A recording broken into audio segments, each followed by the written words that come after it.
Well, good morning. It's a pleasure to speak briefly to Jeff Derksen's upcoming talk.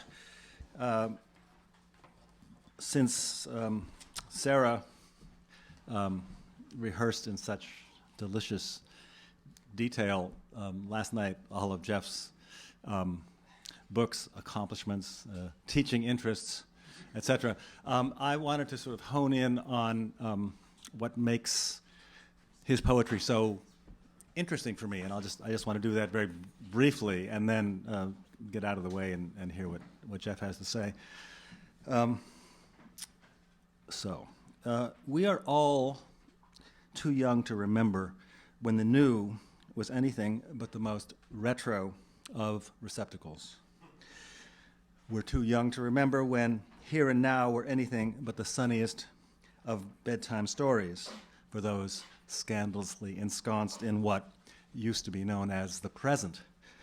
I think we can all feel still a residue of the present. There is a tingling in our synapses that we look to in a fog of collective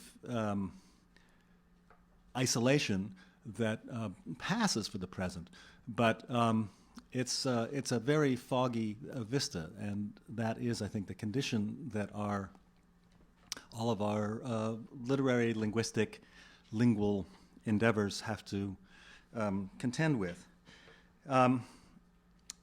And Jeff, it strikes me, is one of the most honest and up-to-date poets confronting the situation, this now permanent deferral of the present, ruinous residue of many incommensurate presents. I think we can all remember what used to be the poem, the page, even the screen. Now it strikes me as very hard to tell any bit of writing from the ad banners that crowd our screens and in fact make up the very center of our language. And that, I think, is the situation that Jeff writes into and out of and faces it with a real stoic, an admirable stoicism. If I'm not mistaken, and maybe you'll prove me totally wrong, but you don't believe in any sacred powers for poetry and the poet, and that is, I think, a really interesting place to start the search for what last night you were looking for. I think it was social sincerity was your term, so I'd like to hear where that goes now.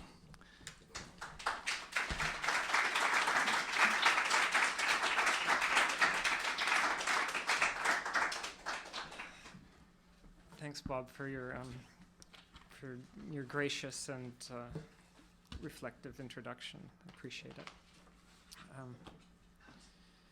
I'd like to, just begin by thanking Sarah and Jessica and Charles and other people who were involved in the day-to-day organizing of the conference, and also particularly to Sarah for conceptualizing it and for setting the frames that we're all speaking out of in some ways. So when I first received an invitation or to consider coming here, it was suggested that I might reflect on conceptual poetry as an emergent field and add to the discourse around that. So I tried to pick that up in several ways. Ironically, in two ways that are grounded, in the sense that grounded through understanding of conceptualism as I think that's inflected through some of the discourses in Vancouver that were also important to the writers when we were emerging and trying to think of a way to frame our own practices.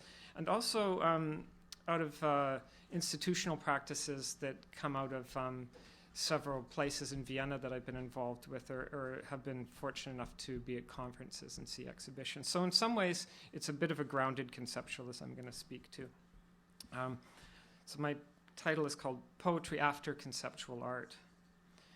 I take conceptual writing to be a significant nexus of the possibilities that poetry brings as a historical genre, as a troubled commodity, as an artistic practice within an expanded field, and as a form of knowledge. As my title implies, I hope to trouble the temporalities of conceptual art in order to open possible trajectories for conceptual writing or conceptual poetry. So while I'm wary of the heroic periodizing of conceptual art, I'm also approaching conceptual writing as itself being in an emergent moment rather than it being a residual aspect of conceptualism.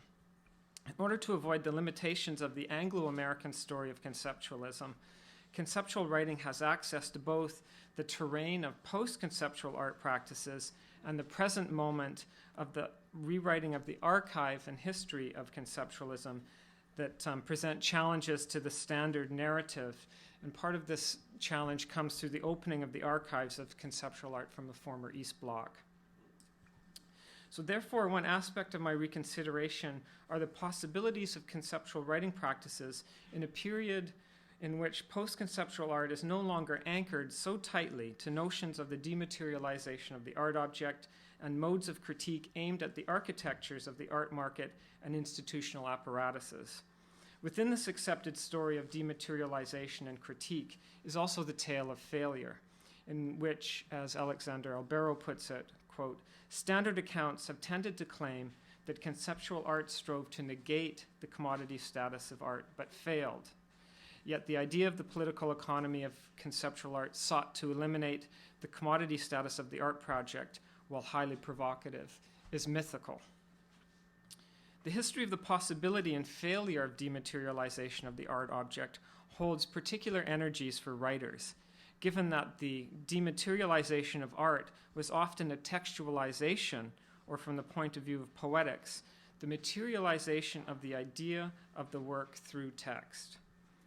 Perhaps the outcome today has been rather the dematerialization of the museum and systems of distribution and modes of production and cultural capital, rather than the art object itself. So, for instance, is Vienna's Museum in Progress or our own Ubu Web the dematerialized museum made possible by the technological shifts in distribution, storage, and production? Beginning from the myth of failure of the dematerialization of the art object, rather than asserting it again, critic Sabbath Buchman hatches a different narrative of failure and potential. Quote, Lucy Lepard was not alone in seeing one of conceptual art's main goals in replacing the traditional art object with distribution-oriented sign systems. I think that's actually a nice kind of definition for poetry as a distribution-oriented sign systems. In order to free artistic production from the logics of the marketplace and anchor it within a non-institutional, non-commercial public sphere. Although this goal was never achieved, conceptual art was successful in establishing the idea that instead of being measurable in terms of the fact of material production, the form of art's symbolic value should equally be open to calibration using scales of social productivity. What traditionally was identified with art in categories of object-based works was put forward here as an avant-garde demand for art as a form of communication that generates publicness. So with this shift in value from objecthood to publicness, Buchman is able to take neo-conceptual practices in the 80s and 90s to the idea of immaterial labor, which corresponds with the reshaping of labor relations and other productive processes today. It is out of this post-conceptual landscape, itself a reaction to the golden age of conceptualism rather than a universal extension, as in, we're all post-conceptualists now, that I wish to use Jeff Wall, a photoconceptual artist from Vancouver. I want to use his other tale of the productive failure of conceptualism to look at 5 aspects of conceptualism that can shape a temporally jigged and slightly decentered reading of conceptual writing. And these 5, which I'll go through quickly. First is the idea of remaking and restaging, which will challenge the special apparatus and status of appropriation, and further decenters the author function and the idea of originality, and replaces these with the coordination of effect and the production of situations. Secondly, conceived of both post-conceptual practices and poetry as research-based practices, is productive of new forms of publicness during a moment of a refiguring of the public sphere into public-private space. And here, Habermas is finally disposed by both neoliberalism and urban governmentality. Thirdly, institutional critique, having passed the welcome mat of institutions and led into funder and strategic partner meetings, can be rethought if we take the state to be the institution most calling out for critique. And here the Anglo-American history of conceptual art is refigured by recently circulating works from the former East Bloc. Fourthly, the new conditions and concatenations of art and activism also produce new possibilities for conceptual writing through the demands of publicness. And lastly, I want to turn briefly to the concept of expression that is not a pure form of expression, the expressive fallacy that lingers from bourgeois poetics, but as a conceptualization of affect as a political possibility. So the idea of the conceptualization of expression as the conceptualization of affect as a political possibility. To begin then, I will use a text that's been massively influential, both positively and negatively, in shaping Canadian conceptualisms and the formation of the so-called Vancouver School of Photoconceptualism. Here I want to approach the relationship of conceptual art from a view exterior to the narratives of Anglo-American perspective through a story of exteriority worked out in the category of art. So described in Jeff Wall's pivotal text, Dan Graham's Kammerspiel, a problematic is posed that can bear on conceptual poetry after conceptual art. Wall lays out a movement here where, quote, the historic figure and the limitations of conceptualism stem from its intellectual and political location midway between the dialectic of the Enlightenment and the society of the spectacle. That is, between the acerbic defeatism of the Adorno-Horkheimer position, which sees art as a transcendent concretion and emblem of existing unfreedom, and the desperate anarchism of Debord's indignant cultural terrorism. That's Jeff Wall. Caught between the cultural critique of the Frankfurt School and the activism of the Situationists, linked to the moment of May '68, Wall locates the dual tendencies within the works of art themselves.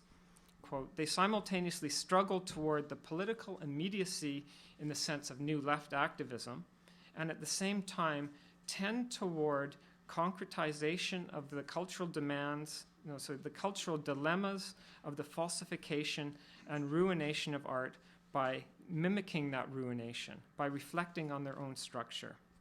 And that was for me a key turn where it allowed me to enter, so I'll just for myself repeat that. At the same time, tend toward concretization of the cultural dilemmas of the falsification and ruination of art by mimicking that ruination, by reflecting it in their own structure.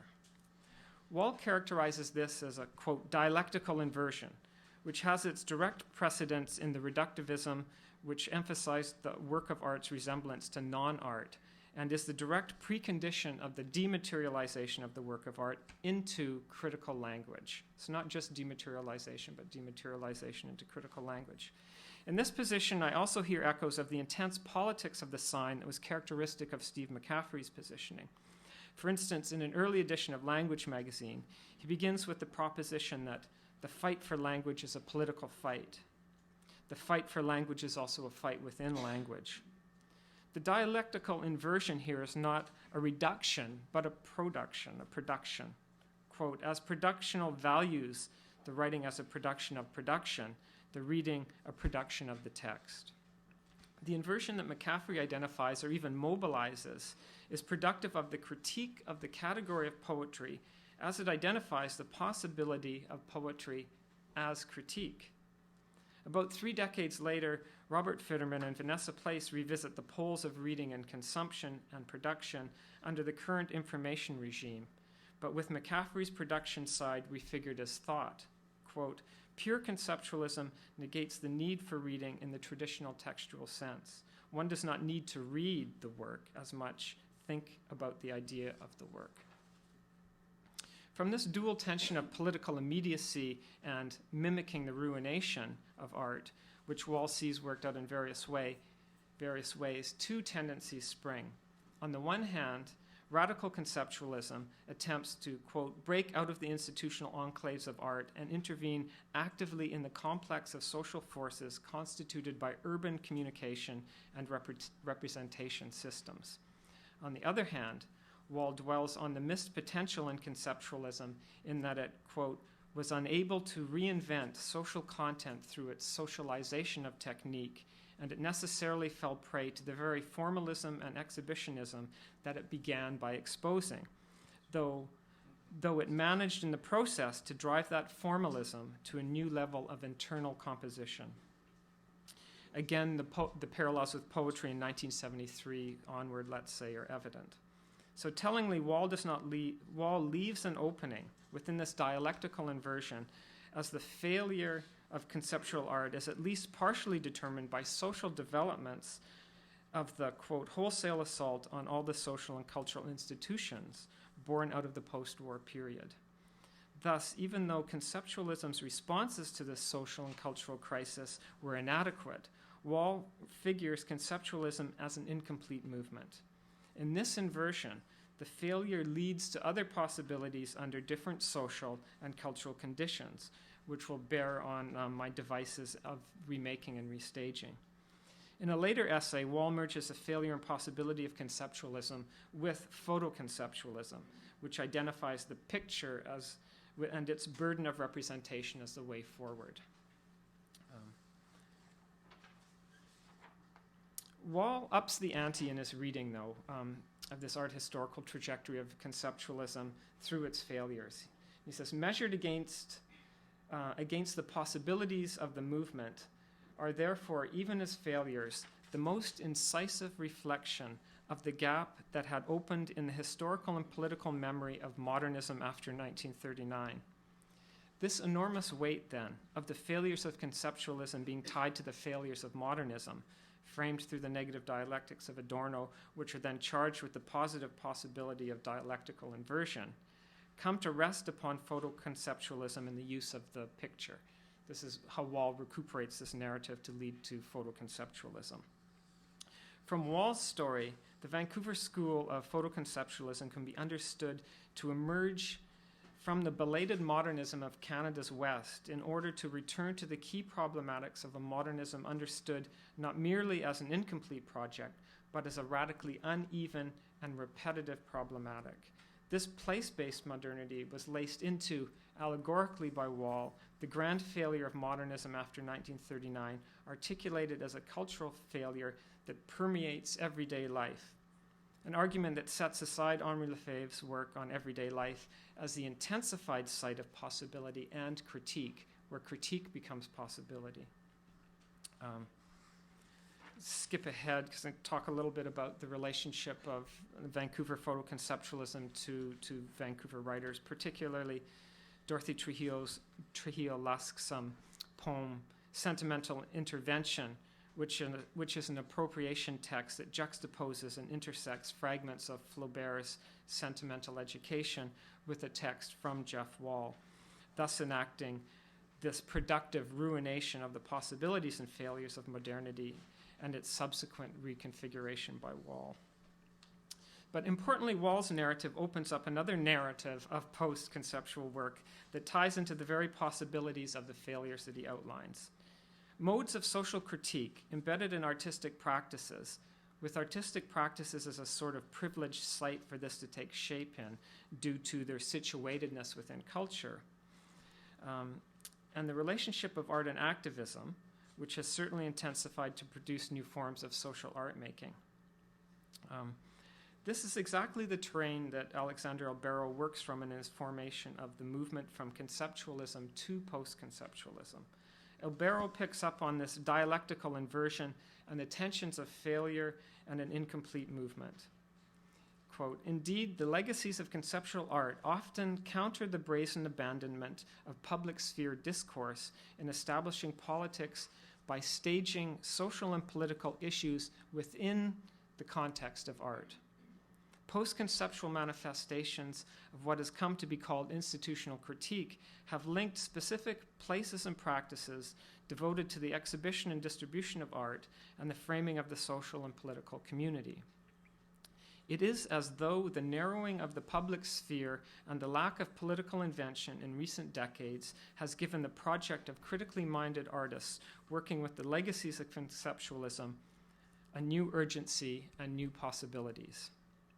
Now, this leads me to the 5 configurations that I can now, I hope, characterize as either new urgencies or repetitive possibilities forged at an untimely and decentered nexus of conceptual art, post-conceptualism, and conceptual writing. The first is restaging and remaking. The remaking of particular works and the restagings of the possibilities and failures of the avant-garde are, for Sven Ludekin, the key to, quote, a compelling dialectic between past and present. Ludekin places a value onto repetition as a thoroughly non-linear act of avant-gardism.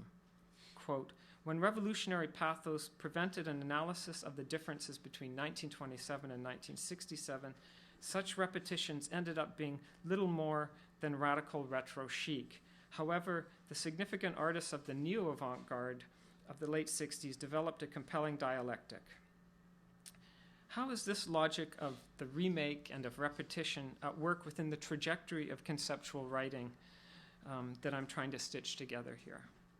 And what is at stake in the work of this impulse that goes beyond erasure and refiguring of the author function and enters into an aesthetic restaging of the conditions of the determinants on art practices, a restaging which could open the social through the aesthetic? For instance, could Kit Robinson's Dolch stanzas be understood in this frame as the remaking and restaging of the social relations in language through its source text of the most commonly recognized words at a grade 3 reading level? Or could Charles Bernstein's 2 works drawn from the brilliantly situated sociological works, Asylum and Stigma from Irving Goffman, be read as not only appropriation of source texts, but as a restaging within poetry of the very social relations that Goffman brings out in his detailed studies? This also proposes poetry as another form of knowledge, one that can torque or open more determined forms of knowledge and thus open other possibilities in meaning, critique, and affect. Pushing the possibilities of remaking, restaging further, could Rob Halpern's disturbing, in the best sense of the word, disaster suites be understood as a restaging of the contradictions opened between an affective humanism and neoliberalism within the situation created by America's war with Iran and Afghanistan, and the spatial and racial politics that come out of the man-made disaster of Hurricane Katrina? Is Robert Fitterman's restaging of the possibilities of Zhukovsky's 40 Flowers, is that a restaging, or is Derek Beaulieu's restaging the contradictions of the poles of production and consumption in his recent book, How to Write?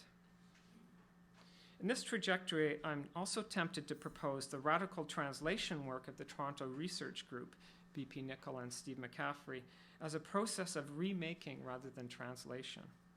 For the translation took shape through the attention to the charged set of social and linguistic possibilities and constraints, and reflect those conditions in the relation of the source text to language itself, always figured as an ideological material, glowing green with the radiation of the social.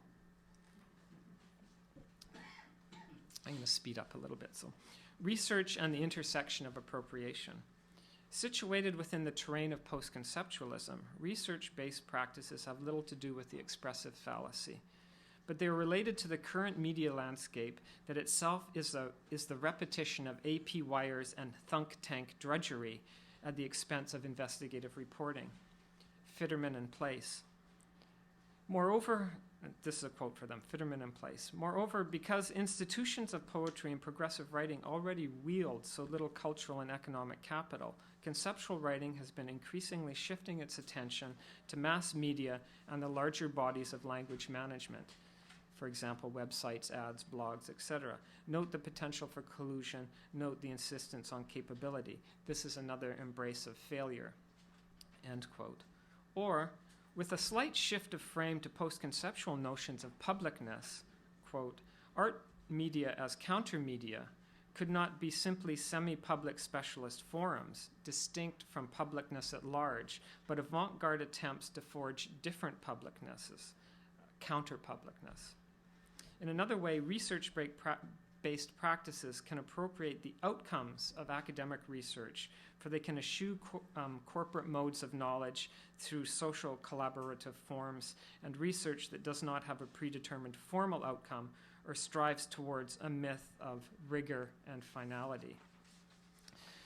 So poetry as research is found, for instance, in Rachel Zolf's Human Resources, which investigates the production of post-fortis subjects and subjectivities by the language of management, taking the homology of language and social order beyond a structuralist impulse and into a post-fortis space.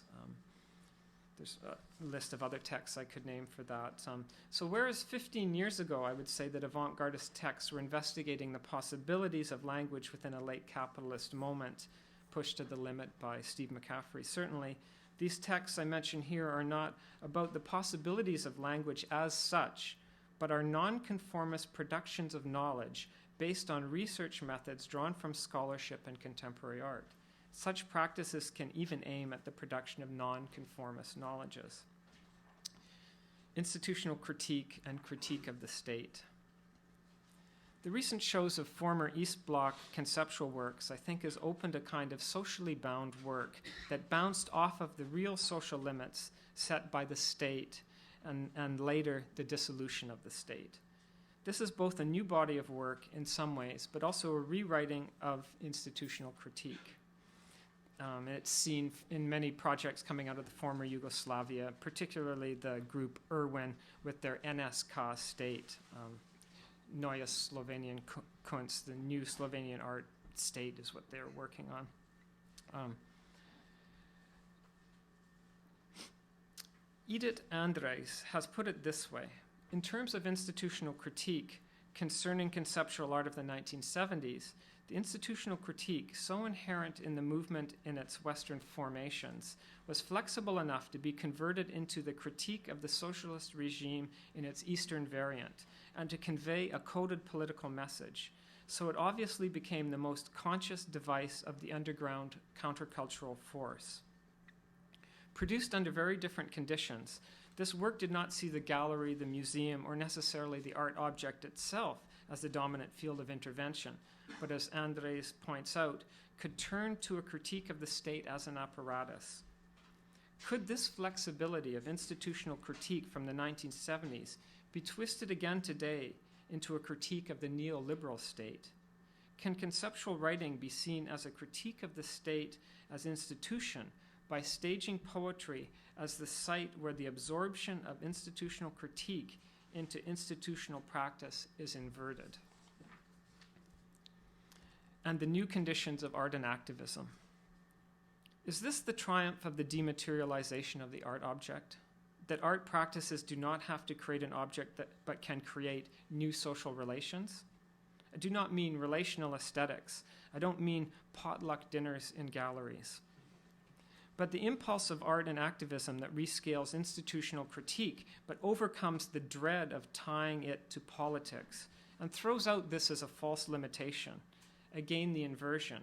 Out of something historically figured as an unfreedom, a possibility arises.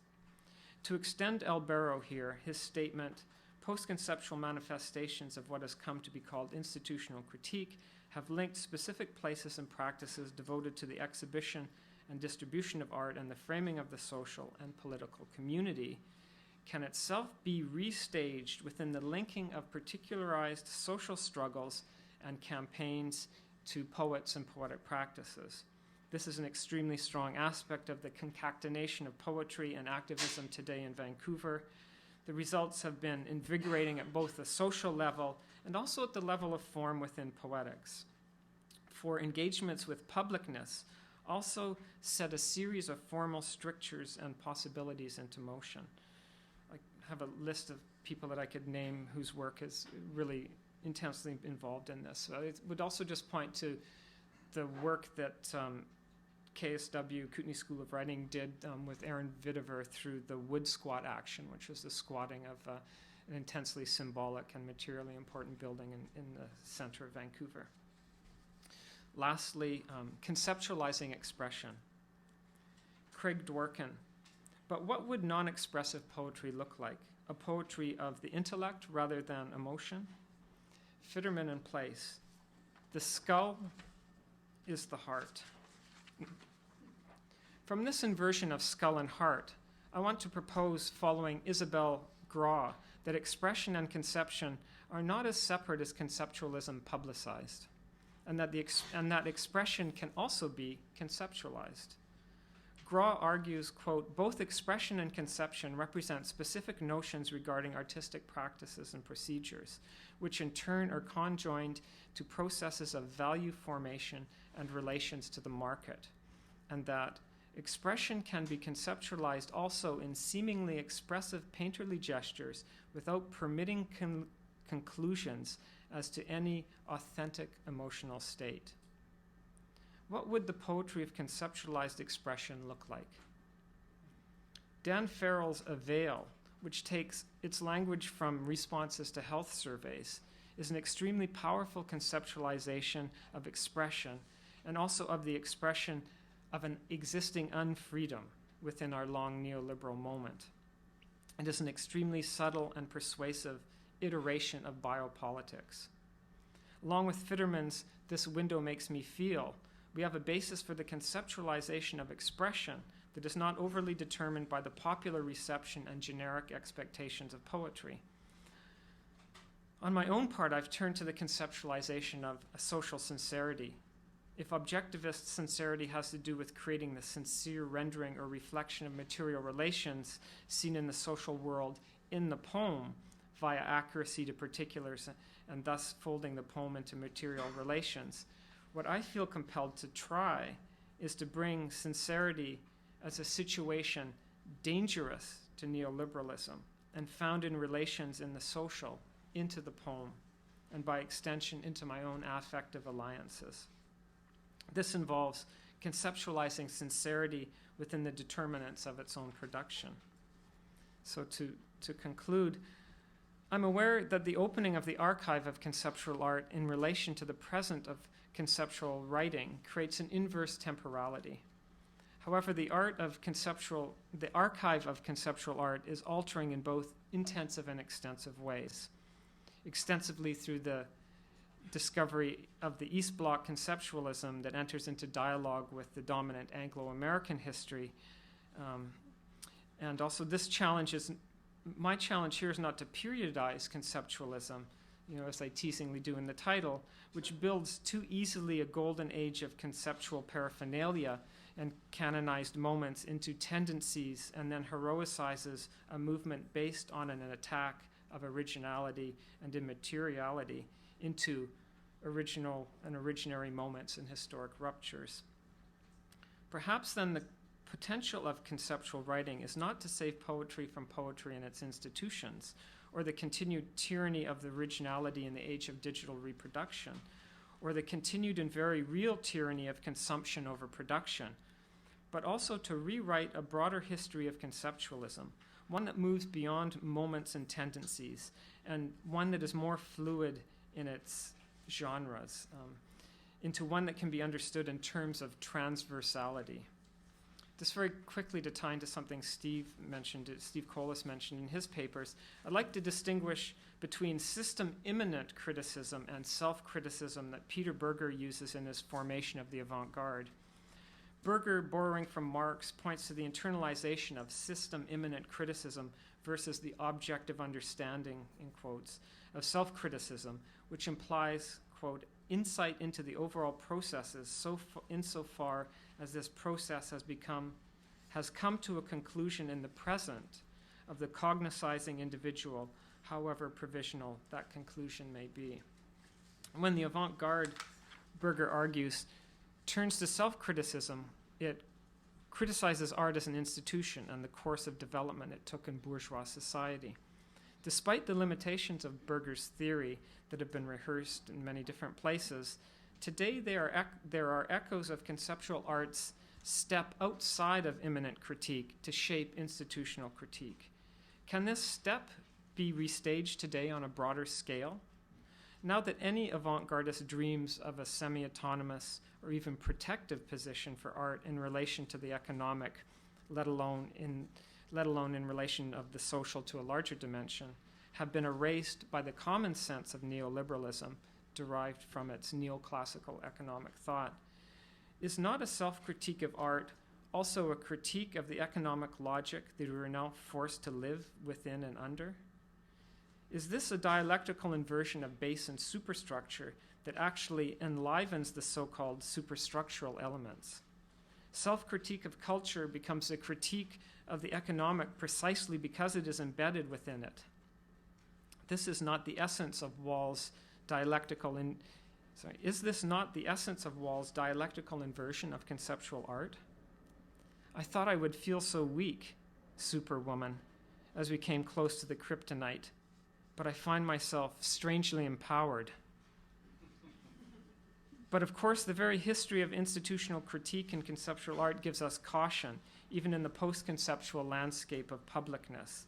For the demand for certain forms of publicness as spectacle is already embedded in new genre conceptual art. So I'll end there. Thanks very much.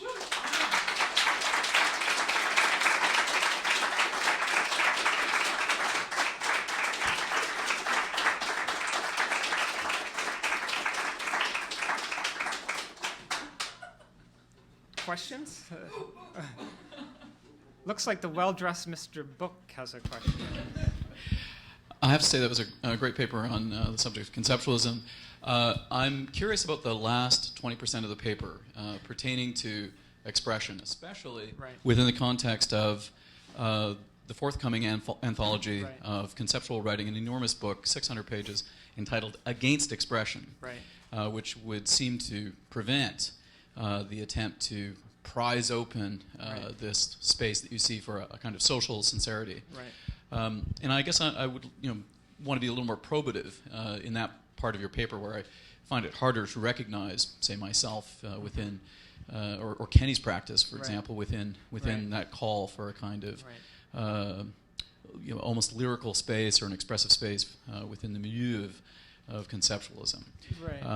I might cite a text, for example, like Kenny's soliloquy or Fidget, which on the surface of things might appear to be expressive texts, but in fact showcase all kinds of problems or contradictions, imminent within models of poetic expression. I mean, these things seem very inhuman forms of expression. And even your citation of Dan Farrell's text, I mean, those statements of painful, depressive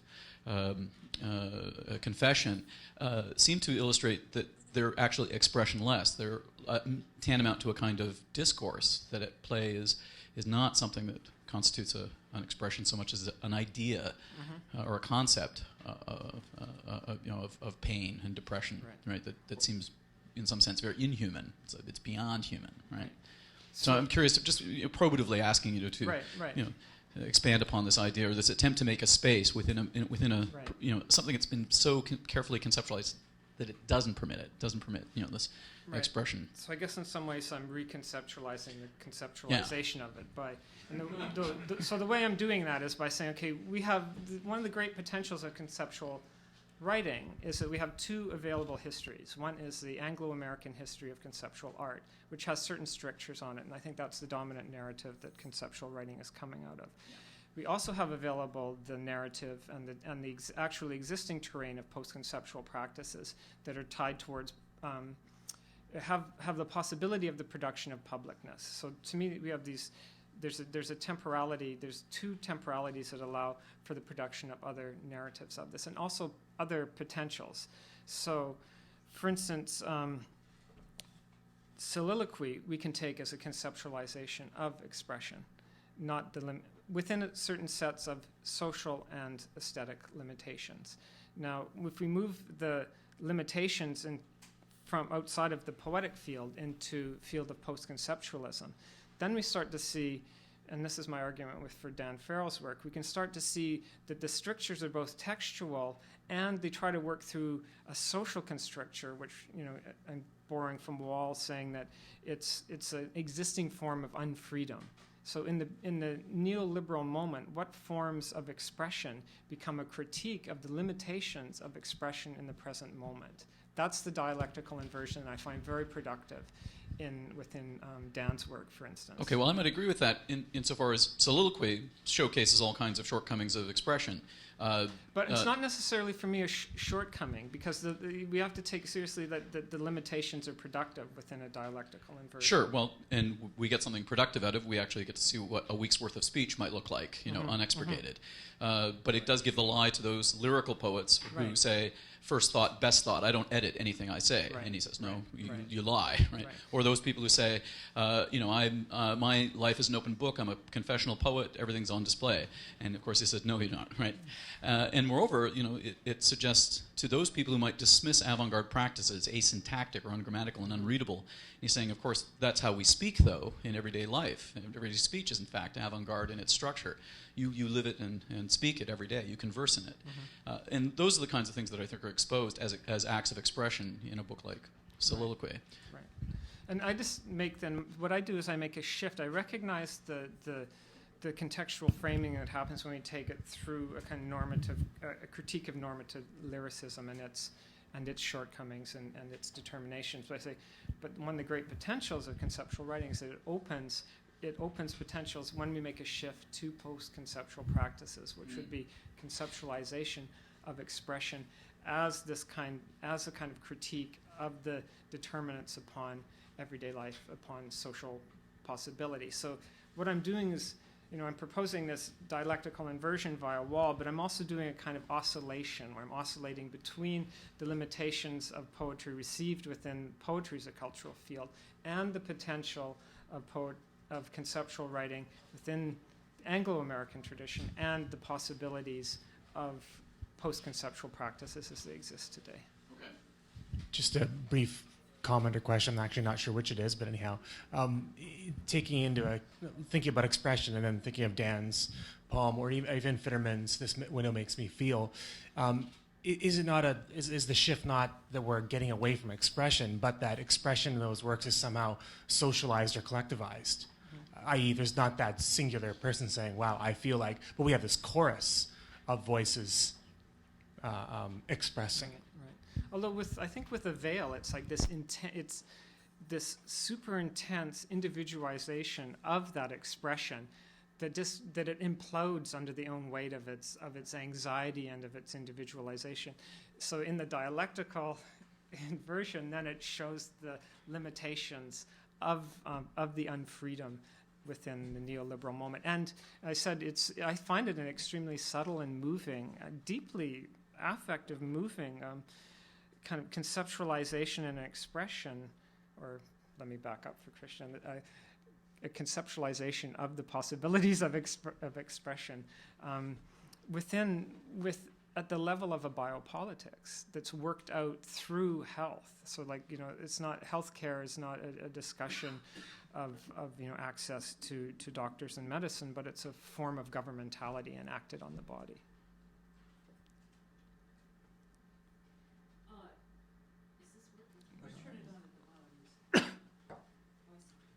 Thanks. Jeff, that was just a fabulous talk, and these 5 categories you've provided us with have incredible, I think they're incredibly sturdy and can help a lot of us develop our own discourses about this interesting position of conceptualism in the broader poetic field now. And I'm really interested in, you and I, of course, share an awful lot in terms of our background. Exactly, yes. And so I can recognize some of the emergence of these ideas out of the shared art and poetry community Absolutely, that's has been specific to Vancouver. So it interests me that some of the writers who you're citing, like Dorothy Trujillo-Lusk and Dan Farrell, are also from the same scene that we're from, and have also shared this intense circle of both critical and effective relationships within the art scene. So, we know that Dorothy worked with Jeff Wall and is in fact depicted in one of Jeff's most famous, she was a model for Jeff in his early work. Which makes that great poem even more effective, because it's the model appropriating his totally language. and Dan Farrell's relationship with Roy Arden's work, for example. So so I think that that's really interesting in sort of diversifying the representation of conceptualism as a poetry practice and pulling it away from the sort of centrism. I love Kenny's work. We all must love Kenny's work, obviously. But pulling it away from Kenny's drive to define. So that was like a really long preamble to I'm wanting to put my 2 cents worth into this discussion about premise number 5, the concept of expression, affect as political possibility. Now, it seems... And I completely think that this is really important. And I love this about Dan's work. I love this about Dorothy's work. I love this about your work. And it's something that I identify with strongly in my own practice. And one of the ways that I can think about it is the concept of expression has been absorbed into the dominant history of Romanticism, a sort of romantic and post-romantic lyricism, so that expression and expressiveness has been wed to the individual ego, the self as the sort of monad of origin. But we experience and can think of expression in very different ways in terms of its intention. If expression is simply a kind of agency, among other kinds of agency. In fact, as organisms, we do express. We express shit, we express all kinds of stuff comes out, basically. And some of the stuff that comes out is critique. And it seems to me that if expression is simply a kind of direction of agency heading outwards, that one of the key points for me would be the idea of intentionality vis-a-vis expression. So obviously Dan Farrell in his work or Kenny Goldsmith in his work do not have the same intention vis-a-vis expression as perhaps John Keats did, although I can't really speak for John Keats. I feel like I could almost speak for Dan Farrell. So if we bring this, the problematics of intentionality into a discourse around expression, I feel that that's what you're doing in opening up expression to a social field. You're giving it a different sort of teleological trajectory, really. So you're saying that we can express, but that is not that expression is not necessarily a representation of a sort of locked-in emotive interiority,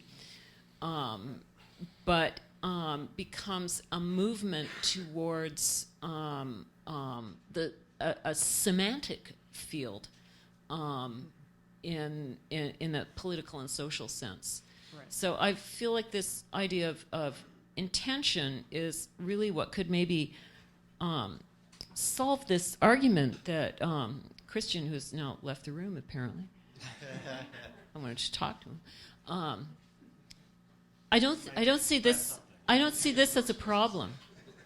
I don't see this as a problem, what you're talking about and what Christian's talking about. No, and for me, it's only a problem, I think, if you frame it in, tied into like a limited notion of what expression Exactly, is. exactly. What In you're terms saying, of intentionality and the relationship of the romantic self to, a different.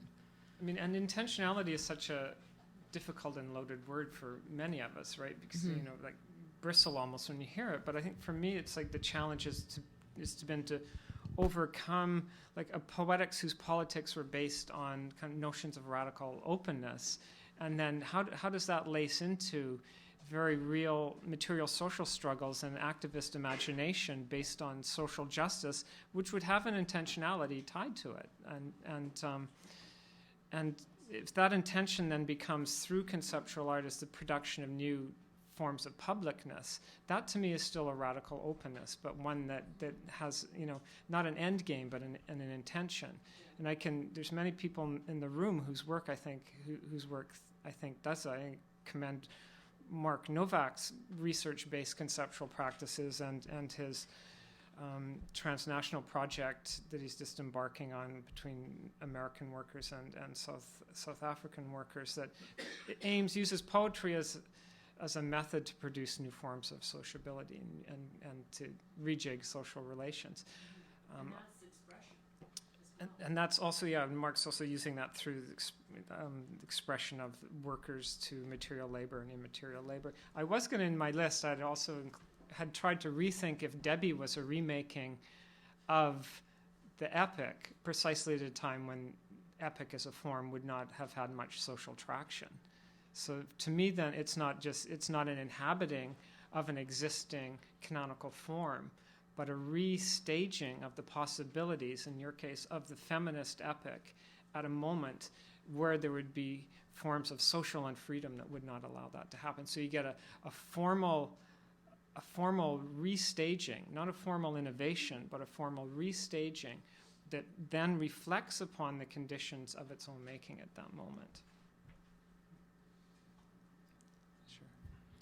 Also, thank you. I think what I want to say is just a brief gloss and continuation of some of the things that Steve and Lisa were saying, but I have two questions for you. One is what you might make or how you might describe what I take to be the very interesting gap between your really supple account of expression and conceptualism and the one that its current proponents seem to want to argue for. When I go hear Goldsmith read or Place read, the things that excite me about what I hear, and I have been very excited on the occasions I've been able to hear their work, is not, man, the romantic lyric and, Sylvia Plath really took a beating tonight. That was awesome. I don't give a crap about it. Against expression means nothing to me. And the claims made on those kinds of claims made on behalf of conceptualism seem retrograde, inadvertently out of date, rehashed post-structuralism, clueless about contemporary conditions, deeply wrong-headed. But the work is fantastic. So I'm interested in that gap. I'm also interested, and this is the other version of my question, or just a related question, I suppose, is what happens when the definition of what counts as expressive or conceptual becomes so elastic? If Reznikov is conceptual art, if Mark's word is conceptual art, then then of course all work is conceptual.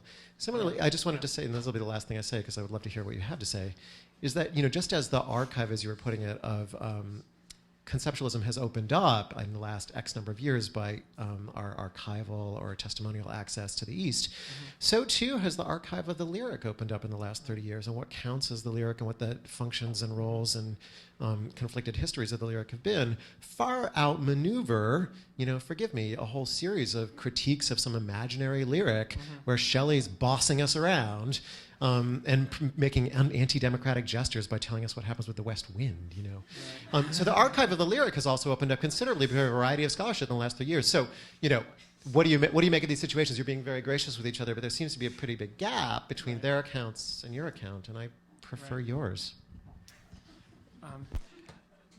The expression gap, or the gap expression is extremely useful to think in that way. And I tend to think through institutional framings, which would tie into conceptual art, the history of that Anglo-American conceptual art. So it's the critique of expression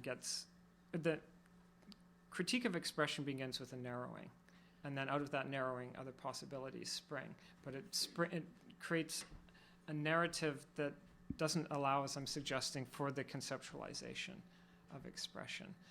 So it may, perhaps that we can think of that critique as being institutionally bound, or positively in generous mood to say that it's institutionally effective.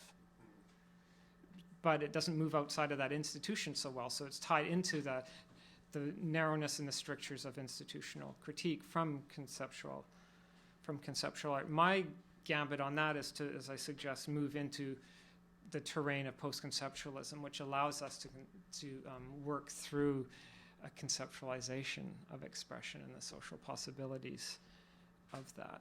So, Jeff, thank you very much. thank you.